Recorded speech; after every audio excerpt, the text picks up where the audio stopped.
questions to the people. What I'm going to do is, Zeke is going to give a brief overview for you. So I'm going to turn it over to him for right now. Thank you, and welcome. I'm glad, sorry he's not there. I'm sure it's great weather over there.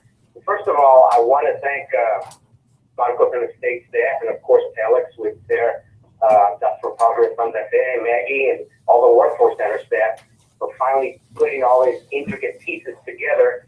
I'm very excited. We've been excited for months, but we know it takes preparation time, especially working private sector, which is the Walmart Foundation.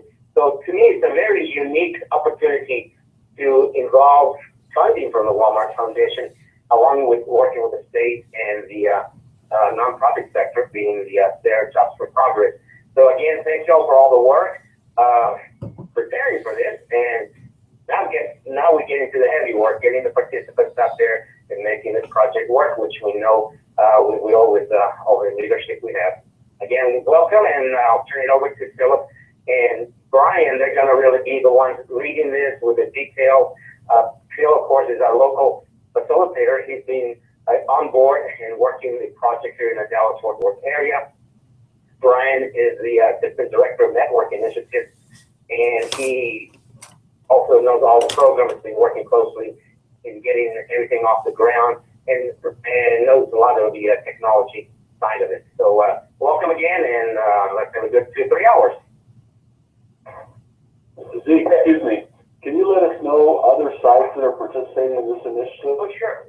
Other sites, as I mentioned, are Dallas-Fort Worth here. We also have San Antonio. San Antonio is a little unique also. They're working through a third party, a community college, St. Philip's, which is actually delivering the services.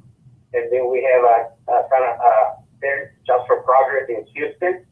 We have Fair Jobs for Progress in Miami. We're operating, International is operating another one up in northern Chicago, in northern Illinois. And then we have, of course, you guys, New Mexico. And then we have an effort project in Los Angeles. Thank you.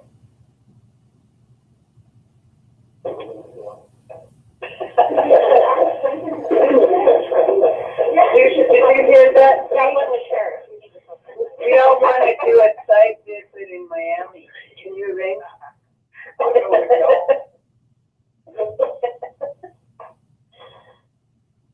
Okay, Brian, Phil? Brian, you have anything to say? No, I just wanted to reiterate, if folks can press *1 to mute and their lines while we're going through the presentation. It's also *1 to unmute, so *1 for mute and unmute.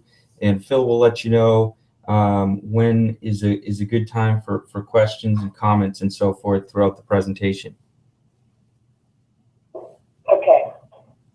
And I'll follow that up with their actual slides within the PowerPoint that will allow for question and answer periods. And because I'm not able to see when somebody raises their hand, so if we can do it that way, it would be best to do that. Also, I'm going to ask Maggie that you be a timekeeper for us because we need to end a few minutes before 1 your time. I'm sorry, you're going to have to repeat that. I just unmuted. Oh, I'm going to ask you to be a timekeeper for us because Okay. you have to end a few minutes before 1 because somebody else is going to be using the conference room. Okay. All right? Thank you. And 1 is their time. It is going to end it. I know you guys all know.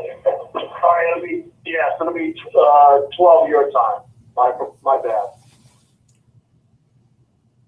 Okay, let's get started. I've been running the program now since June out here in Dallas, and I have a lot of the bugs worked out. One of the things that I originally set it up for was to be a 4-week, 4-hour-a-day program. And that was because I was going to be doing training in 2 different sites. That has actually changed. And what I have found over time is that it really is based upon participant skill level. And I'll get more into that as we go along. What you're going to be using is a skill-based curriculum. There were 800 businesses that got together and developed, I believe it was the National Retail Federation standards.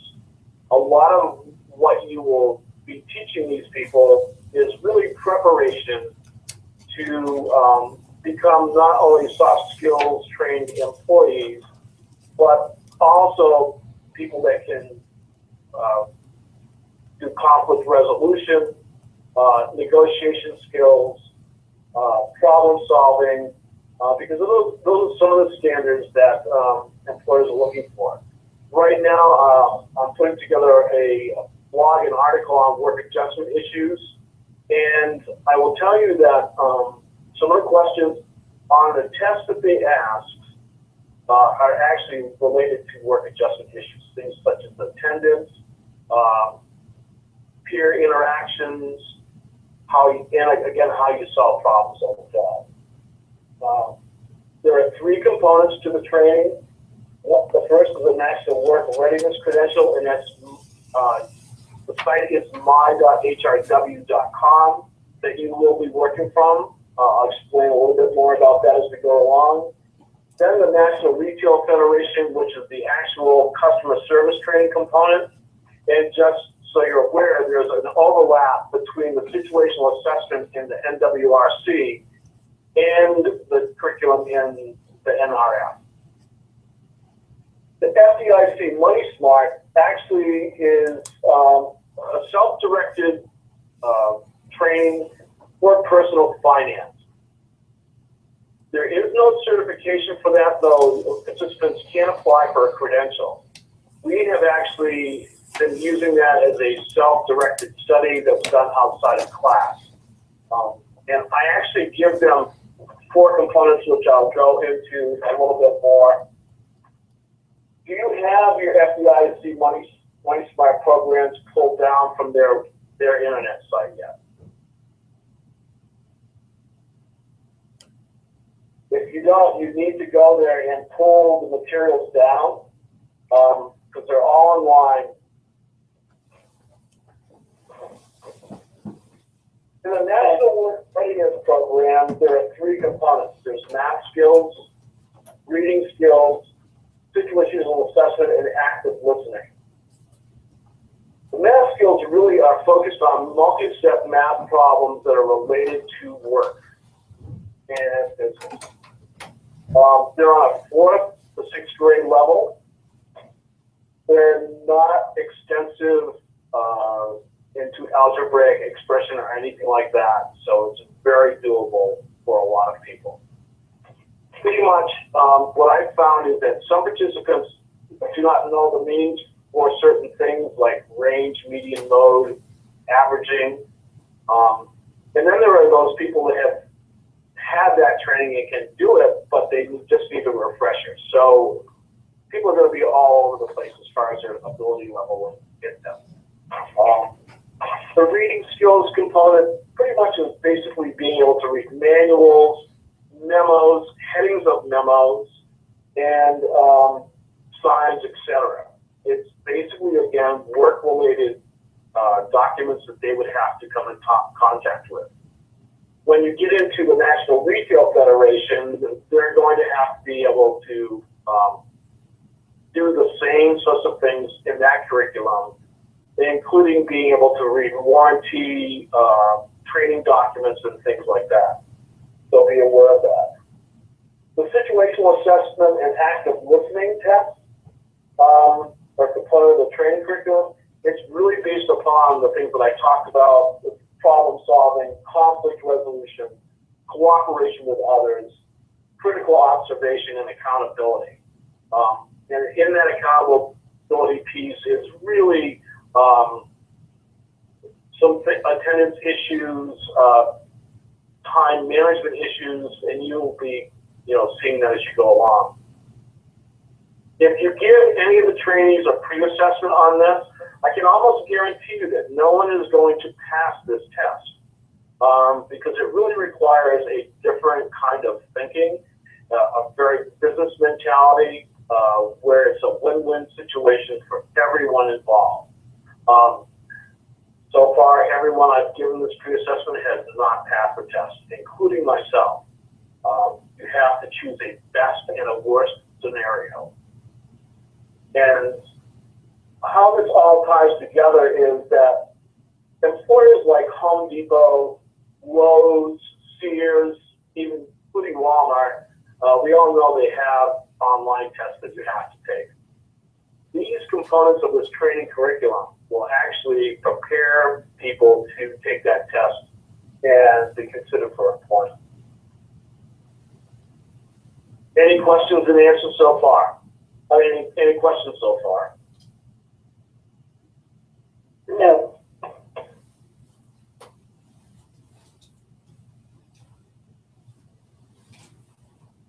With the National Work Readiness, and I gave you the site, it's my.hrw.com. This is going to be the screen where you're actually going to do a lot of the work. As you can see off to the right, there's a how to use.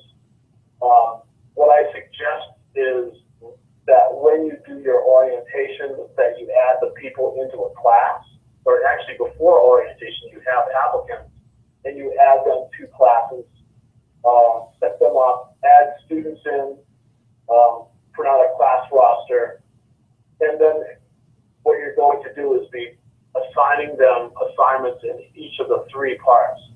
Actually, there's 4 parts because you have active listening. If you've been through your proctor training for this, you know that you have to make sure that your computers are going to run this software. I was originally using some older computers that were not configured properly, and I didn't have access to the computers to be able to change the settings. So I was bouncing back and forth between Internet Explorer and Google because Internet Explorer would not run the active listening for me. When we get into the assignment, here's how you're going to add a class. So this is what the page looks like. You give it a name, period. You can just choose one because really this is actually Home Mifflin or Home McDougall is geared for classroom instruction in the school system. So I usually just choose period 1 and grade 8 or grade 9. You can give it a description if you want. Make sure though that you are hitting these boxes down here because if you're not checked in with them, then your class is not going to operate correctly. Once you've got that done, you're going to start adding in students. Okay. You can use this one login password if you want. I actually go in and I'll show it to you in just a couple seconds here or minutes. That I actually give them just a 1, 2, 3, 4, 5 password. What you're going to do is put in their first name, last name. You do not have to put in a student ID. That will actually generate one for you.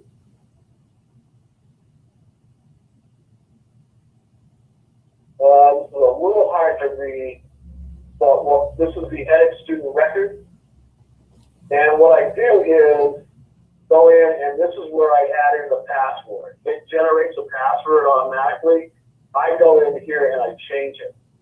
If you choose, you can capture this other demographic information such as gender, English proficiency, ethnicity, special conditions.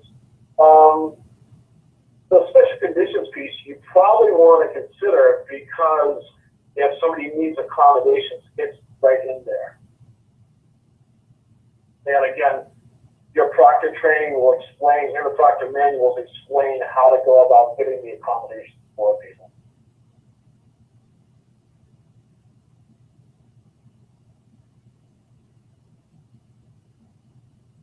On this one is your assignment screen. As you can see, I have Mike Yang's class here. Went to the math book, and the original screen, you want to view all assignable content. And for Mike's class, you would go here and then assign the pieces that you need.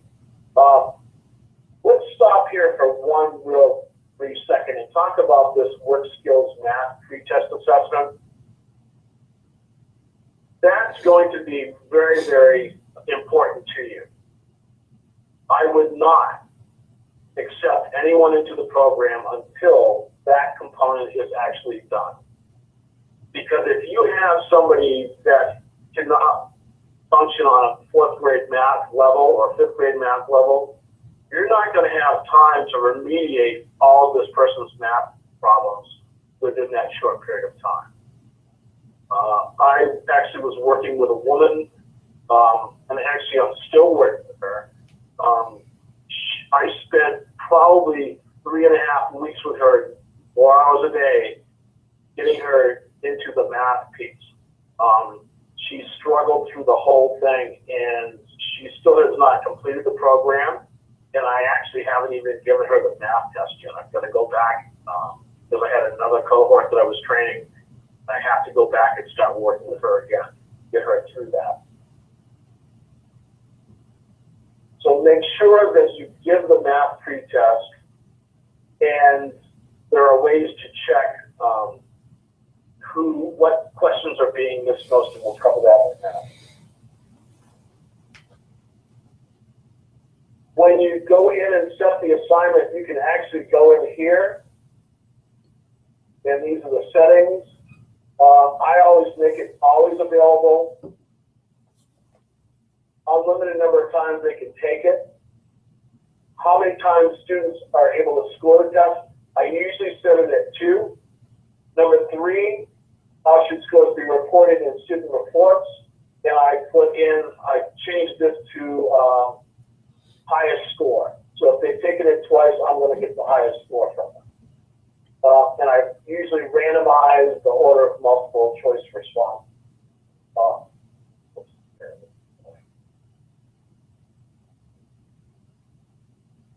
And then down here, there's a couple more boxes to check off. Allow students to view the test after it's scored, yes. So you want to make these all yes down here, 1, 2, and 3. Just not seeing number 3 there. In the site, you can pull reports. The one that you're going to want to pull is the class progress reports. This will show you the scores on every test they've taken. Well, in the report, it's always going to be the highest score.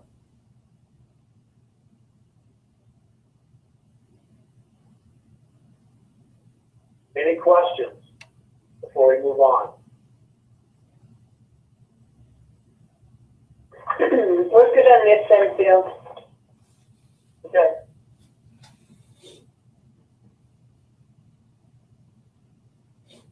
So let's move to the National Retail Federation.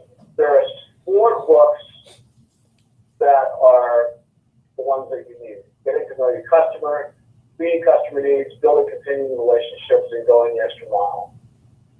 If no one's ever taught a course before, actually the training manuals for all of these are very scripted. If you're doing the script, it's going to take you more time. If you have some teaching skills and you can go off script, it's going to benefit you in the long run. It's going to cut down your classroom time and the time of the whole program itself.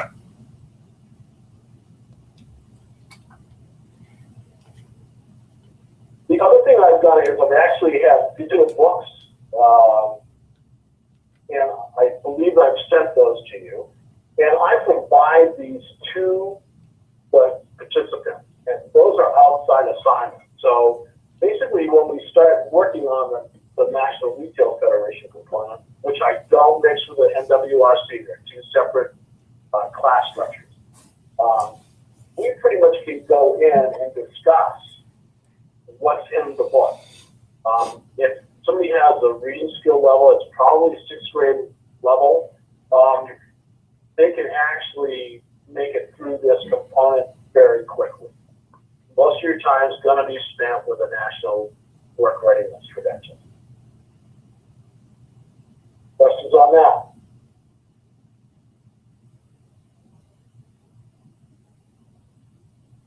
one thing I will tell you about this is that in the training manual itself, you're not going to have as many lessons as there are in the actual 4 books. For example, workbook, you're going to be teaching lesson 1, which is how to greet customers in a winning way. The book skips lesson 2. Then jumping to workbook 2, you go on to lesson 3. Then lesson 5. When you get to workbook 3, you're at lesson 2, and you teach 3, 4, and 5 as well. Workbook 4 is only lesson 1 and 4, and that pretty much sums it up. I contacted the National Retail Federation, and they were unaware of the whole issue there, evidently, from what I heard. And so what I was told is, just go ahead and cover the lessons if you feel that you need to. And again, that's why I give the books out as independent assignments, because we can discuss them if they have questions about those lessons. The flow of the course goes much quicker. Phil, we have question answer time. So are you saying that you print out the book and hand that book out to the participant, and then they can go at it at their own pace? I've emailed them the books, yes. Okay. So, all right, that works. That'll save us some time. Thank you. Okay. Hey, Phil, this is Michael. Hi, Michael. How you doing? Fine. Hey, How are you? Good. I had a question. When you email out the digital book, timeline-wise, how quickly are students getting through that material? Yeah, it's going to depend on the student. Probably 3 days if they've read the books. Now, I just did a cohort with some students at the Workforce Center here in Irving. I went with them for 3 weeks total, but only 2 hours a day. And one student is only there about an hour a day, and they have already passed both components. The Retail Federation and the work readiness. They actually have their certificate in the mail. Wow. Okay. All right.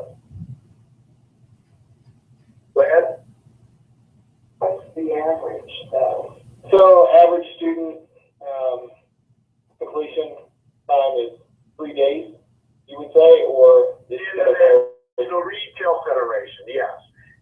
Here's for those of people that are not educators, there is this component called diversified instruction. When we're, as an educator, you're looking at the skill level of the person. It really is going to depend upon the person themselves. You can't rush them through it if they're not mastering the steps. Whereas somebody that comes in, I had one student that came in with a 12.9 grade level math on a TABE test. I gave him the pre-test, and then I sat him down at the computer, and I punched in my proctor information and the voucher number, and he took it and he passed the math test. I didn't have to do any instruction with him.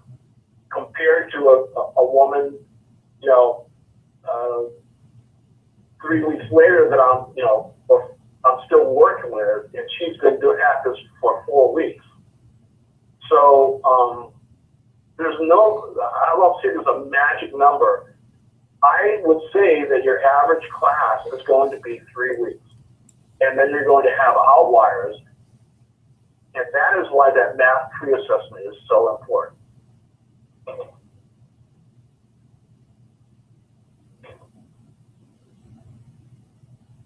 Did that answer your question?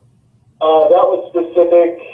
Yeah, I know the NWRC is heavy on instruction and class time, and I think we were referencing setting just the self-study time for the NRF folks, the 4 books for NRF.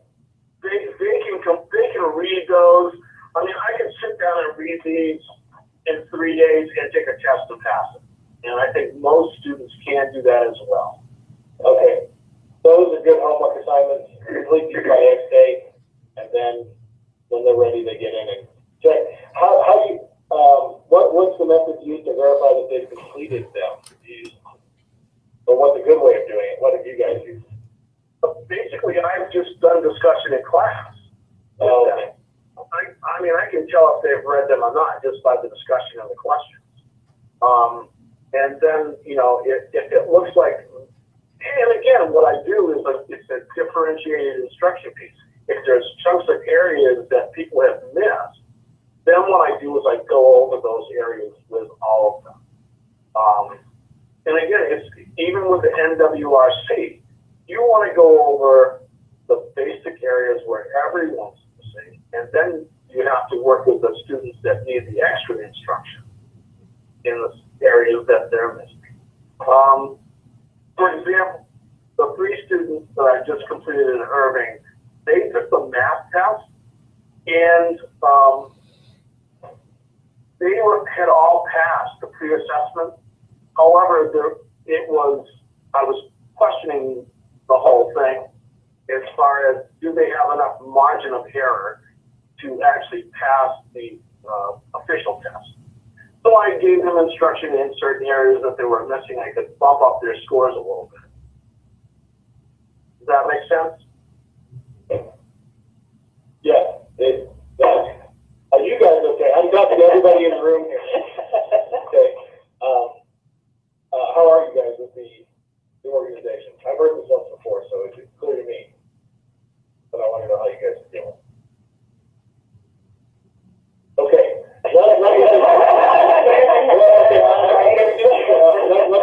Let me frame it real quick, Bill. Okay, so then we have an NWRC certificate. There's 3 items, NRF, and then FDRC. NWRC is heavy on math, you know, the content, math, situational awareness, and the third one. Right, requires instruction time. They take a pre-test, that gives you an idea of where they're at, so you don't have to teach everybody everything. If we do that, then you're looking at a longer instruction time, right? And actually, there's a report in that the NWRC under here where you can actually, when you pull up this class progress report, and I didn't print the screen or it include a screen because the PowerPoint was getting sort of unmanageable. But you can see the most missed answers, and so focus your instruction on those areas of most missed. If somebody is coming in at a 50 or a 65 on the pre-assessment, again, there's usually groupings of skills that they're missing. It could be measurement, it could be just, you know, that sets of data using range, median, mode, and averaging, and median. Some of the things I try to use with them is just little analogies such as the median, if they're not understanding it, like, okay, when you go down the road in your car, where's the median? You know, and get them to just link it to that. The mean, when I'm explaining that to them, I actually tell them it's the mean problem. You have to add all the numbers and then divide by the numbers. So using those little tricks to get them to remember that is something that you can use. The other part of this whole process that I focus a lot on test taking, which is really a problem-solving skill. In any test, there's built-in 2 exactly wrong answers. So even if you have to guess, if you can identify the ones that are completely wrong, then you get a 50-50 chance in the correct answer, right?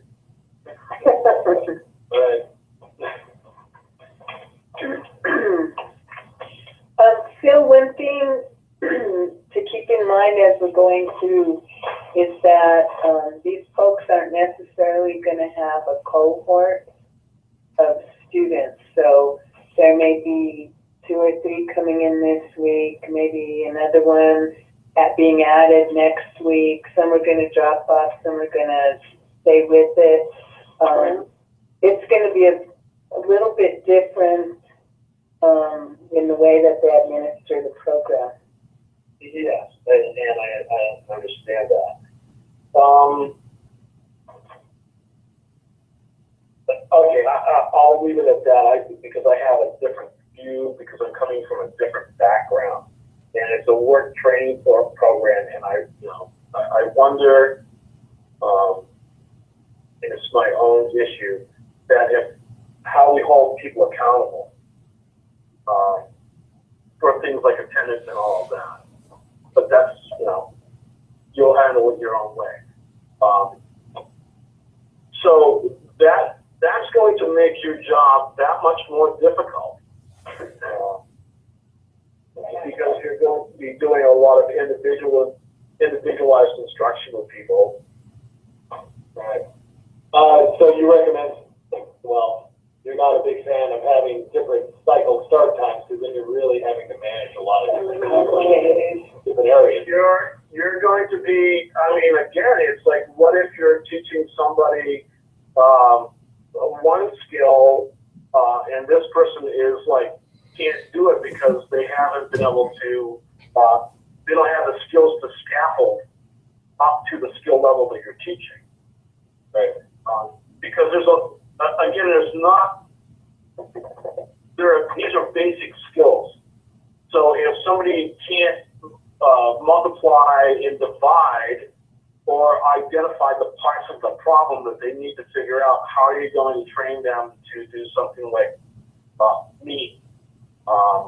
Or looking at sets of data and doing calculations from that. Does that make sense? Okay, to everybody. It's not that it's not doable. It becomes more complicated for the trainer. Yeah. Okay, that's good information to know when we think about how to move forward with it. So Phil, with that being said, you're recommending basically that we do have a group of, say, 5, 10 individuals start on the beginning of the month, and that month, those are the individuals that we focus our time and attention on, right? Right. And again, the other thing I'm going to throw out, and I'm going to go back to that math assessment. If you're getting people that are coming in the door that can pass that math assessment during an orientation or getting very close to it, then you can bring those people in. But what I will share with you is that I've done exactly what you're talking about, and the people that are coming in, the class gets frustrated because the other people can't keep up with them. So there's that component in there as well. How many hours a day are you going to be doing this? We're still working through that, Phil. But Suzette had a good idea here. She's saying that, well, frankly, it's going to be hard to wait until we build a class because we'll be turning away some folks, and we never want to do that because we may lose them. Plus, it's tied to their UI, so they need to be in those classes. But Suzette had a good idea. You want to share that? I was just saying, Phil, that possibly we may have to run it like a advanced, intermediate, and beginner class, where you would start out, pull the ones that are less, more behind, and you may have to run that class as your beginner class or your basic class, whatever that may be, and then you have your intermediate class that are the ones that are kind of in the middle, and then you have your advanced ones which can go along, do the self-paced, and are going to get through the program quickly. Oh, absolutely. You can definitely, and that's what I've done. If somebody's, like with these two people that had very high level math skills that came in, they did their own thing. This woman that I'm talking to you about that has been very, very long term, there were 2 other women in the cohort. I actually had one of them employed within 2.5 weeks, and she was all certified. So it was done self-study with her. One of those two women. They were just had the skills and they could do it. So, no, you're absolutely right.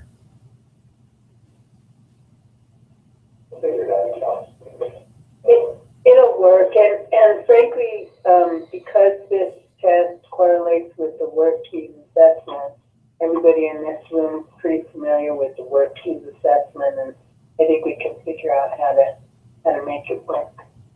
Thank you, Cheryl. You're welcome. Again, it's like I'm going to hear the way it works here for me. So I think everyone is doing it a little bit differently. There's no scripted, you have to do it this way. And it has to be individualized. So again, with FDIC Money Smart, if there's no more questions, we'll move on to this component. Okay. It's self-directed, as I said. It's basic reading. You know, I give them actual only 4 of the components because we're trying to save on time with each cohort. And I picked out several that I thought were extremely important for them.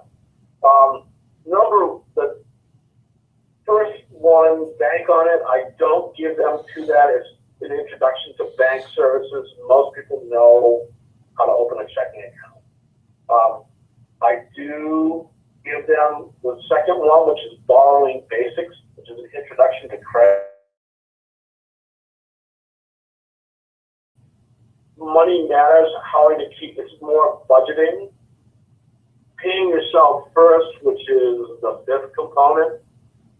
And it talks about savings and explains why you save. To your credit, again, it's, you know, helping them understand credit.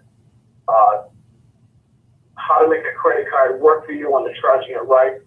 And the other thing that I really sort of, unless they want to know about homeownership, I really sort of focus on know what you're borrowing before you buy it. There's some good information in there for people regarding check cashing companies and how much interest rate you're paying and how people can get into a lot of trouble with that service. I've talked to people that are basically working week to week and they don't have a paycheck coming. So I'm going back to the check cashing places that they borrowed from to get them.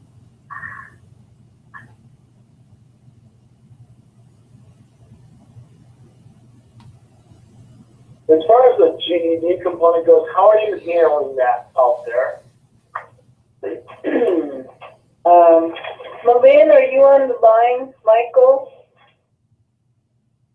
I guess you're trying to call in, but we actually, on that end, will have a cohort of students, and we're probably going to have cycles there. We have 29 enrolled at this point for the GED piece.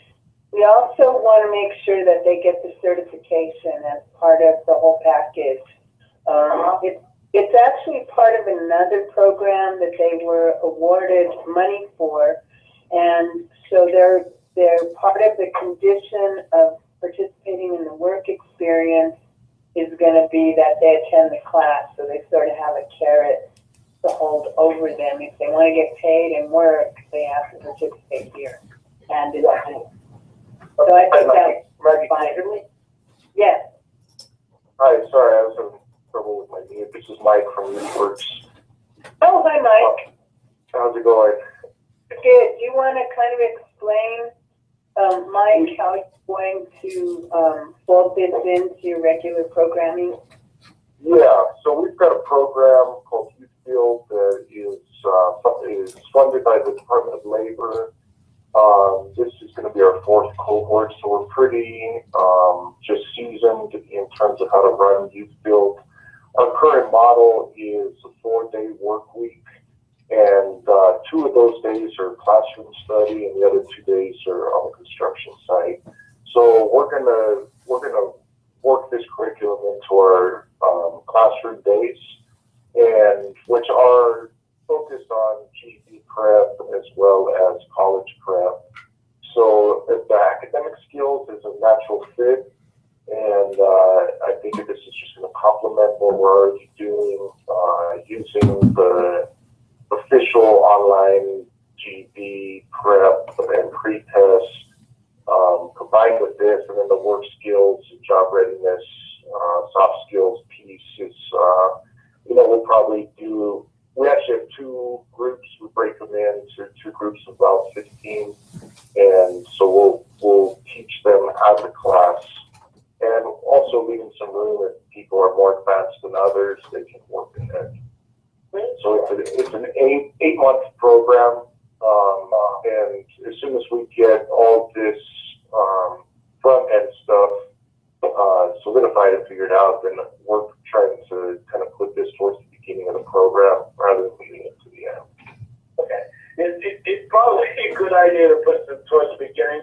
I was working with some students in their GED program. Of course, they're working on higher level math skills. They were shocked. They're like, I don't know this stuff. I learned it, but I don't remember it. So I was bringing it back down the scale a little bit. Instead of algebraic expressions, they're actually working with just simple, the basics. So that's good. The reason why I bring this up is because in your numbers, this will be information that will be captured, and the Walmart program has that component in it. So your numbers will actually, from the GED program, will actually fold into your numbers for the Walmart program as well. That ends, I believe, and Brian, you can pick up on this if you want. That ends, I believe, at the end of December for the GED component as well. Okay, Brian, one thing, we were hoping to allow access to our Plato programming that we purchased through our San Fe field office, and we want to allow access to YouthWorks to help the students through the GED components. Is there any way, Brian, that you can get us access for them and potentially some training? Well, he might be out of his office at the moment because he's working out of his office and I'm in the conference room. Phil, can you talk to him about that? I will bring that up to both Brian and Zeke, yes. Thank you. So what I would suggest is that you shoot me an email and I'll bring that directly to their attention. Awesome. Thanks, Phil. Okay? So I don't know how you're going to do your application process, but this is how I do the application process here. And the reason why it's included here is because this is how we here at SARE in Irving are going to track your numbers. All interested applicants submit a form here. It's online. I believe it's about 10 questions. And you should have access to that database, which is split down by site. And all their information is collected in there. What I do as a facilitator, I send out an email, and I actually sent you a template, I believe, of the letter that I use, which has the links for additional application materials that they need to complete. There's 4 forms, like financial intake eligibility, I believe, and a couple of others. And again, you have access to that database, and you'll be able to track your information. Again, the orientation is an integral part of the application process, and that's why I say we recommend, or I recommend, that you do not accept anyone into the program until he's had that math assessment. Because they just may not be compatible. Their math skills may be such that you're going to spend a lot of time remediating, even second grade math skills. If somebody can't do the 4 basic operations of math, you have a problem. So that's why I included this here. Do not indicate that they're accepted until after the math pre-assessment. During the process, what I actually do is I do the career path. And here's a sample letter. And here are the enrollment form, customer contact, applicant, statement of family status, estimated monthly living expenses. Any questions about that piece so far? Self-explanatory, I think. So Bill, before anybody can request a voucher to actually provide the certification, the student absolutely has to be registered and gone through this process, correct? I'm not really sure what you want to do or what we want to do. The voucher piece is this. I would almost wait until people are ready to take the test to request the vouchers. Right. And the reason why I'm saying that is you're going to be doing this over time. If you're not doing cohorts, it's going to take longer to get somebody through the program. It becomes cumbersome. What happens if somebody drops out before they actually complete the program? I really don't have an answer for that. I just, we need to talk about that. Yeah, I can jump in on that one. So, like Phil said, in terms of requesting the vouchers, he's exactly right. You're going to want to wait until those individuals are ready to take the test. That they're going to be have their butts in the seats, if you will, and they're going to be available to take the test. And you're pretty confident that that voucher that you request for that individual will be used by that individual. However, we are going to want to see that when you make that request for the voucher with that individual's name, that we see that they are in the database, meaning that individual has filled out the application forms and the career path plan has been completed and those sorts of things. So if we're requiring names for the vouchers for 2 reasons. One, of course, is just to track, to make sure that a specific voucher is tied to a specific person so that there's not overlap, which can cause chaos in the field if one voucher was accidentally assigned to 2 individuals and that person was ready to go to take the test, or one of them was ready to go to take the test only to find out that the voucher didn't work. The second reason is just so that we can make sure that that folks in the field are using the forms, the tracking system, and if they're not, because of a reason they're having difficulty, we can of course reach out to you and help out with that. Thank you. Sure.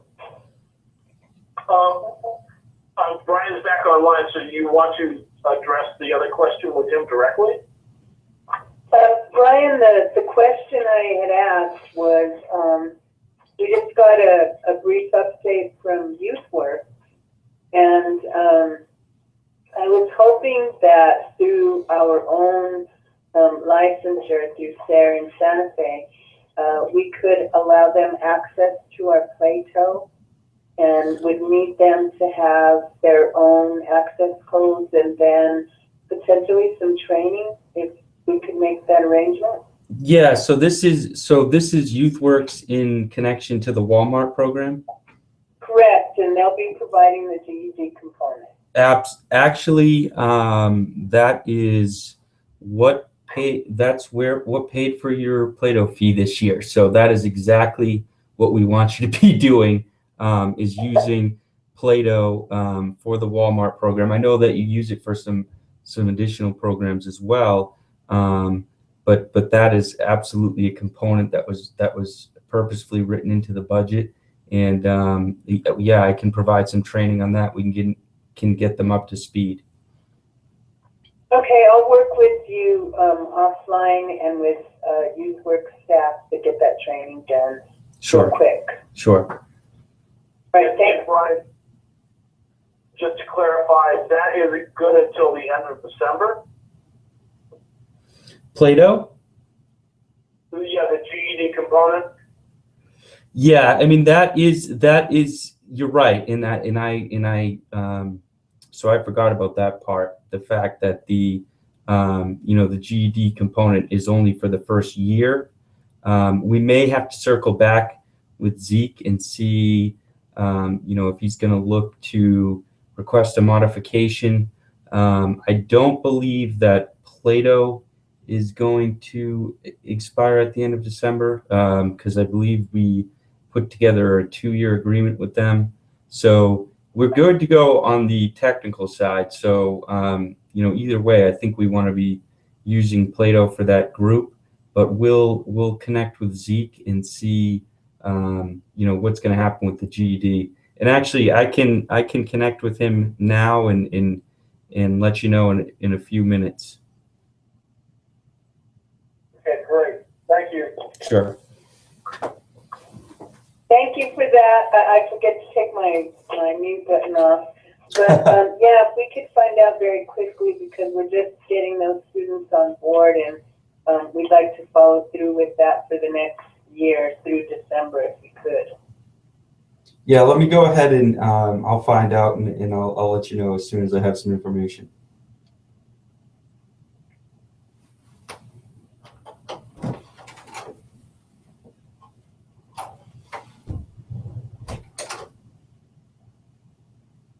Okay, so when we start thinking about implementing the program, prior to any orientation with people, you really sort of want to go through and do all this piece here and familiarize yourself with how to do it.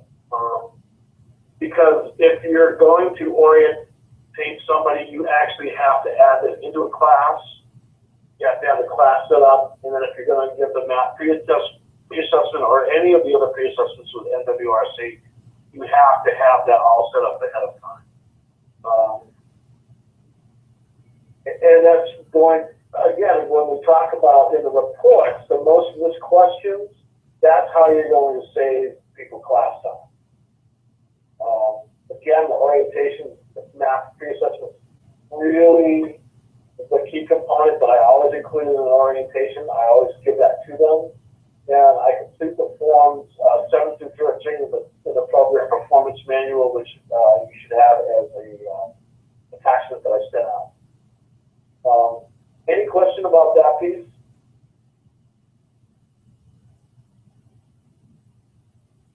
Okay, we'll move on. And again, we've already sort of covered this. It's using the pre-assessment and most of these questions to direct your instruction. What I always do is if I'm actually giving a lesson, I give them the chapter assessment first so I can look, and it's very brief. It doesn't take a long time. It can be done online. And then we look at which questions they've missed, and then I pull that information and I actually work with them on that skill. It's the best use of your time and their time. Again, focusing on the highest need areas and assess, use the chapter assessment, and then I go ahead and give them another chapter assessment at the end of it. Test at the end of each section of math, reading, and situational assessment. So any of those lessons, I always started out with the chapter assessment first. Doesn't matter if it's what you're in, that's the easiest way to do it. Okay, now we talked about, and Maggie, we talked about how we're going to do the vouchers, and we still sort of need clarification on that. What I'm thinking is instead of having the facilitators request individually, that we actually get them assigned through you probably. That way there's just 2-point people with the voucher system, and it's going to make it much easier. What's your feeling on that? I think Dennis and I had talked about that, and that seems to be the most logical way to do it. So yeah, we're fine with that. Okay, great. The only thing I'll have to do for this end is that I need to know which site and which student is assigned to a site for tracking for fiscal year. Okay. So maybe I can develop like a little form that they can send me and I can forward to you that would have that pertinent information that you need. That would be good, and what I'll do is I'll just go ahead and fill out the forms here. It's just going to be much cleaner. So everybody, if you have questions regarding vouchers, or say you should have a student that begins the program, you request a voucher for, but they drop out, we need to know that, so you have to direct that towards Maggie, and she will forward me that information. What I have found is that with other sites, if I get too many people involved, it gets confusing. So let's do it that way. All right, thanks. Okay. So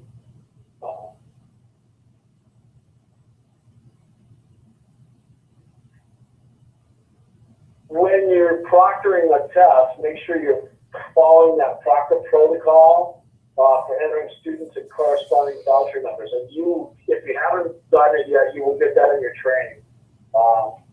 Your manuals are going to be very, very important to you. Make sure you have a couple of copies of your voucher, your proctor information, such as your passwords and usernames. I actually have 4 copies in different locations, just in case. The vouchers are only good for 30 days from the date of registration when you do it in the castle-wide test system. After 30 days, they're invalid. Sections that are not passed on NWRC require that you request a specific retest voucher. And Brian, you still there? Yeah, I just got back. Okay. How do you want to handle a retest voucher issue? I think with one of the other providers, they contacted you directly. Is that correct? Yeah, I mean, the key is really they can contact you, Phil, or they can contact me. The key is just, again, that we know what the name of that individual is, and we'll go ahead and get the retake voucher purchased, and we'll track it as assigned to that individual. So really the key is up front before the individual, there's a retest request for that individual, that we have that person's name, which is another reason for, of course, requiring the names for tracking purposes. The retake process is actually pretty simple. We just would, again, need to know the individual's name, and we'll go ahead and purchase the retest and assign that to you and provide you with the voucher information. Okay, great. And what will happen is, Maggie, why don't you just handle that through, facilitators handle that with Maggie on your end, and then Maggie will forward that information to me, and I'll give it to Brian to purchase the vouchers. What you need to know is that if somebody passes all of them except for reading, and you need a retest voucher, it has to be a specific request for reading. If you get a situational assessment voucher, it's not going to work for a reading test. That's just the way the program's set up. If you are assigned vouchers and they go unused, they're good for a year only. After that, they're invalid. But once you enter the number into the Castle Worldwide system, you have 30 days in which to use that, or it becomes invalid. For example, say that you have a student that begins taking the test on that voucher number, they've completed math and reading, and they should be ill and out for, say, the next 3 weeks, that voucher is no longer valid. And I really don't know how the system would handle that situation. They may actually have to go in and retake the rest of the test. I mean, the whole test over again. Or you'd have to apply for special situations. Yeah, and the other thing is we may be able to actually contact the system administrator on that one. Yes. It sounds like it would probably be out of our jurisdiction, if you will, but I think they may be able to reset it on their end, but that we'd have to find that information out. Yeah, because we haven't run into that one yet. So, any questions about the vouchers now?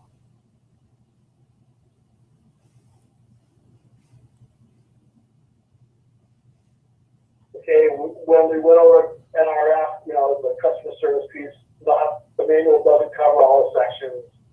Follow the curriculum that's outlined in the manual. Discuss those other pieces with them. Make sure they've read the books. And when completed with the training, then you're going to test them. Again, we'll handle the voucher system for the National Retail Federation the same way that we're going to handle the NWRC. Your request will be by student to Maggie, and Maggie will get that information to me. So it's going to be actually by student and site that will go to Maggie, and it will come to me the same way. Any questions on that? No, I think we're good here. Okay. Phil, just one question.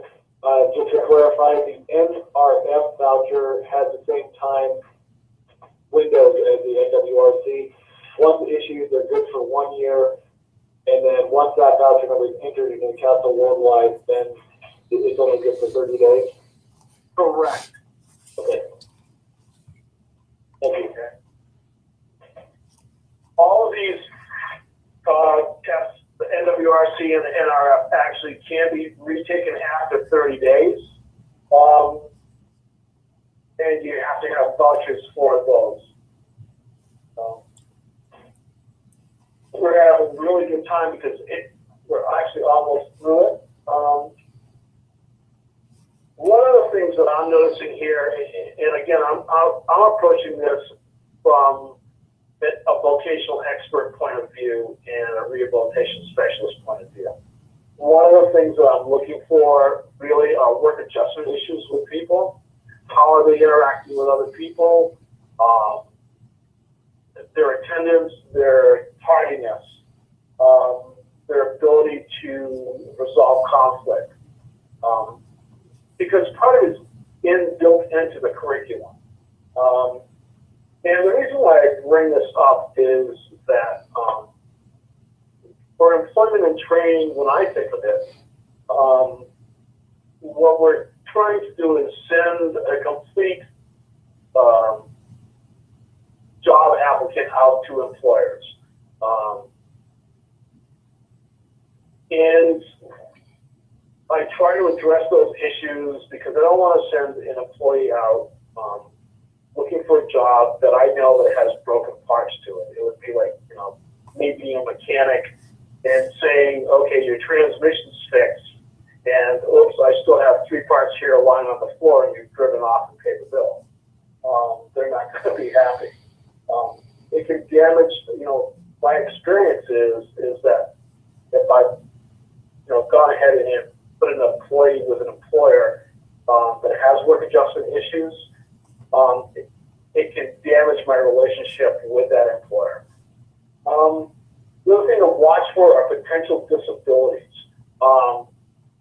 Somebody that's not able to do certain skills in math or reading, they may have a learning disability. And those people need to be referred to the correct services through folk rehab, because we are, part of the program is really to do the linkages to the wraparound services as well. I have a particularly good relationship with the Dallas Housing Authority and the voc rehab system here in Dallas now. So I have those contacts, the wraparound services through the Housing Authority. I get people child care. And an example that I'll use is that I was working with one woman in my first cohort, and something came up in class and she immediately shut down. And I couldn't understand why, but I did note that with her and said I would talk to her after class about that. Well, after class, what happened was she trusted me enough as her instructor, just, bombard me with her story, which was quite extensive, including what was uncovered in that conversation is that she actually had a hearing on a speech disability, but was not receiving the services for it. And then over top of that was an incredible mental health overlay, which she needed some assistance with. So I referred her to the voc rehab department, and she is now receiving services through there, as well as getting her child care provided through the housing. So making those necessary referrals. What are their ongoing training needs? Not everyone is going to be cut out for customer service. So the work readiness piece is good. I have one gentleman that I've worked with right now, but I'm actually referring out to plumbing and pipe fitters class here. I've actually got people I've got one woman, she's starting her own business.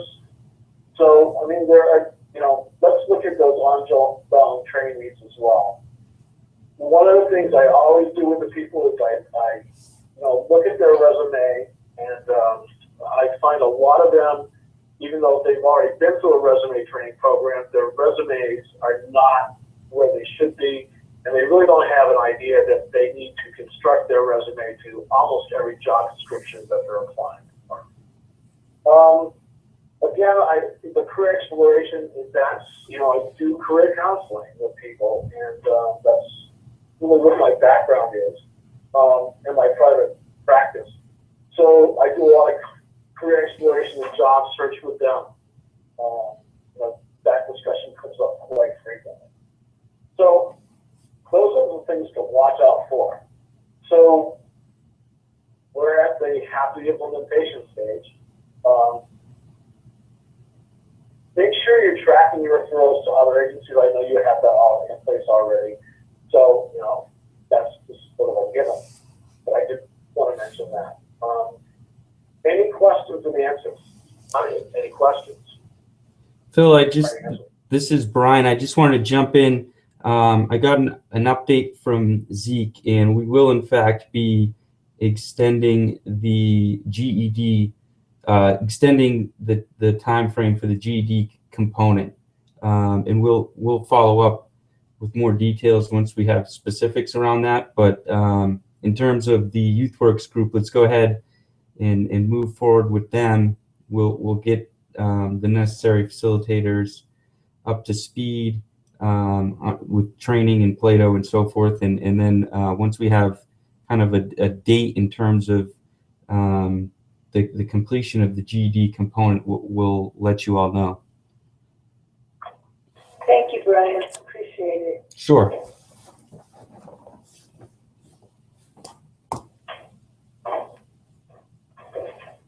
Any questions? We have a little bit of time, everybody, with him. So any questions at all? Anything? Or actually, even if you have some ways that you see that things can work differently out here, let me know. I mean, it's a give and take situation, and I'm open to exploring how to better implement this out here for myself. If you have ideas. Brian. Yes. What is the possibility of expanding to another one or two sites here in New Mexico? That would really be, Zeke would have to be involved in that conversation. We'd have to circle back and yes. Brian, I'm here. Okay. Go ahead and address that, Alex. We could, if you feel you have the need, and then we'll accelerate the numbers. I think at this point, the budget hasn't been used up very much. I'm pretty sure we could work something out. Okay, great, thank you. I'll be in touch. On this end, I appreciate that you were able to train Michael, because he's going to be the support person for this program here in New Mexico. And I don't know if the group knows that, but Michael's been sent to Dallas for training. And Michael's been sent to the training, so he has first-hand knowledge. He's actually seen the program in action, and I think it's going to be a great resource for everybody, including our youth people, maybe. As far as the NRF goes, and I think that. Michael, what are your thoughts about seeing it firsthand and any wisdom you have for us? I mean, what Phil and I went over was in some more detail of what you guys saw today. We didn't see a lot of the applications and things like that. It is going to require people and facilitators or proctors who are able to teach curriculum, right? So that's an important piece to it, and who is also detail oriented enough to manage all of that. Look at tests, look at pre-tests, determine who's going to start where to shorten our training times and things like that. So, that's key for us to identify the right people to do that. And then just that, we on our side need to map out what our process is going to be. Who's responsible for what, who's managing the data, seeing it in, all those great things, who's issuing vouchers or requesting vouchers to fill, and all of those processes in the pipeline. So, it's a great thing. But it does require somebody to be on top of it. And you need people who are able to schedule the training and get out there and train. Those are my thoughts. Thank you. Michael, thank you for sharing that. Actually, the curriculum is not that hard to train people on, but Michael's right, being on top of it and getting people at starting points and understanding what their skill level is and how to push them or how to let them just go about it themselves. And I mean, those people can also become, helpful with people that are not as quick as they are. And that's where the differentiated instruction comes in. For example, I mean, I actually paired up a person that's very, very good with math skills with this other person that wasn't as good. And he really helped her. So look at those pieces as well. Phil, we may need another, maybe a conference call with you later on. I'm thinking after we actually start implementation, I think that there's going to be some questions that are probably going to come up. And having actually done some of this activity, I think we may need another bit of time with you if you could request that down the road. Absolutely. That's what I'm here for. And I'm more than willing to do that for you. Thank you. Anything, anybody else? I think the other piece that there was interest was also the relationship with Walmart. And I think that's something that we want to really push forward with here in New Mexico. Identify those individuals here in the state, make sure that they're aware of this program, make sure they support it, and make sure they're willing to hire some of the graduates of this program too. So if your assistance in those areas is going to be important also. Alex brings up a really, really good point. That was one of the themes that many of the outlying offices really have a hard time getting in with the Walmart bunch, and by way of job orders, referrals, or getting them to even acknowledge that this program exists at all, and understanding that the people who have this certification should have a little bit of a leg up when we refer them over there. And so I think we talked about this when Suzette and I were up there some time ago. So, as you know, as Alex said, that's really important out here. Here, Alex, we have a communication with the regional director here for Walmart in the Dallas region, and he has offered to, once we get ready to go, and I think now we're ready to go over there, we'll start getting those communications to you. Wonderful, thank you. That point. One of the things that I found interesting is that I wasn't really working with a student, but she happened to be in the GED room at one of the centers, and she said to the people that were there, she goes, I'm telling you right now, I was able to tell people about the National Retail Federation, and I actually was able to use it to get a job. And how I got the job was I walked into the interview, and the person that was interviewing me had not a clue about the National Retail Federation, and I took control of it, and I actually taught him about the certification process.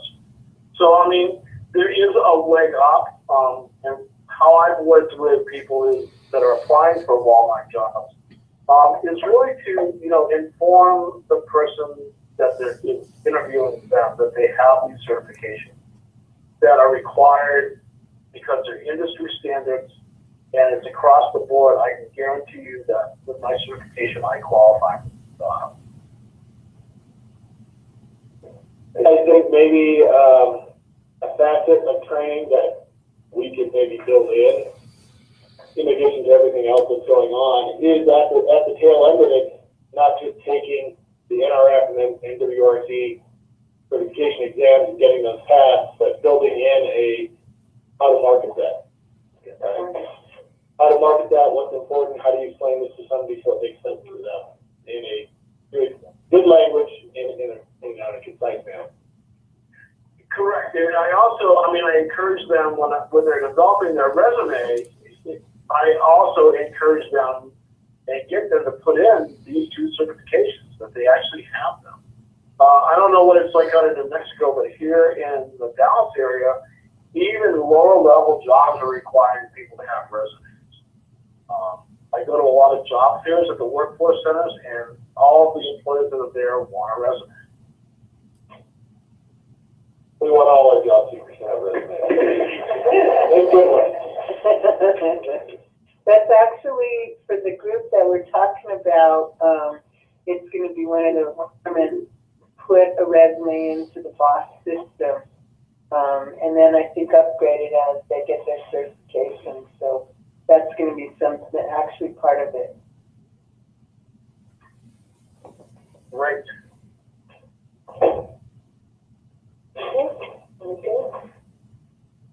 Okay, I think we're all good here. Phil, thank you so much, and Brian and Zeke for helping set this up. Can you tell us, I know this was being recorded, can you tell us how to get to the site if you want to view it again later? Yeah, it's just going to be on www.youtube.com/SARE National. SARE National is all one word.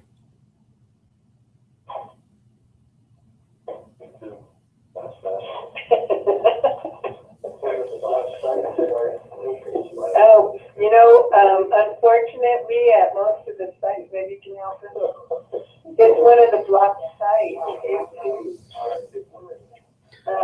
Well, we'll also be able to send out the video link. We'll be able to send out. I'll do that. I'll figure out a way to work around that.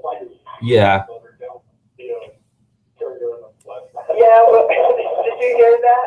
That downloaded and put it on a flash drive or something, figured out. Yeah, I'll be able to send out just the video as a file as well.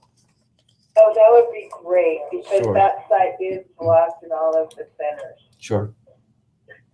Here's a real quick caveat for everybody out there. Having been a technology administrator for long distance learning, you need to get your IT department involved at all sites to make sure these computers are up and running.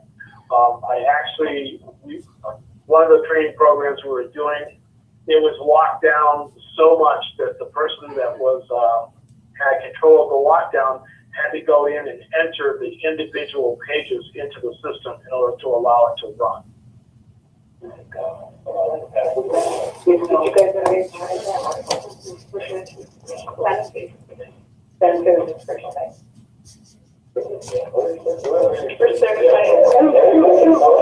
already have Santa Fe certified.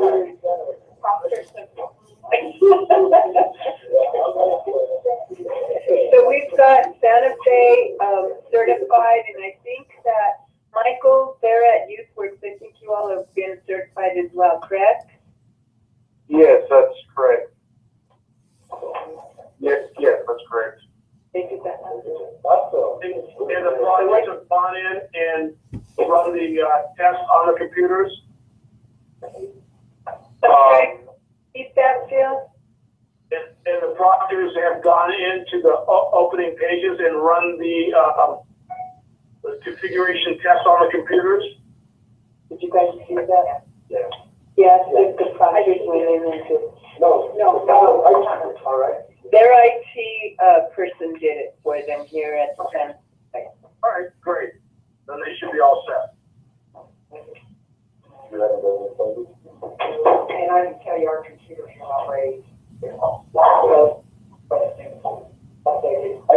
see that comes to our site. yeah, but you're playing on the state. We got Yeah. But you have to go and Yeah, what's gonna happen? Earlier. I'll be part. Sure.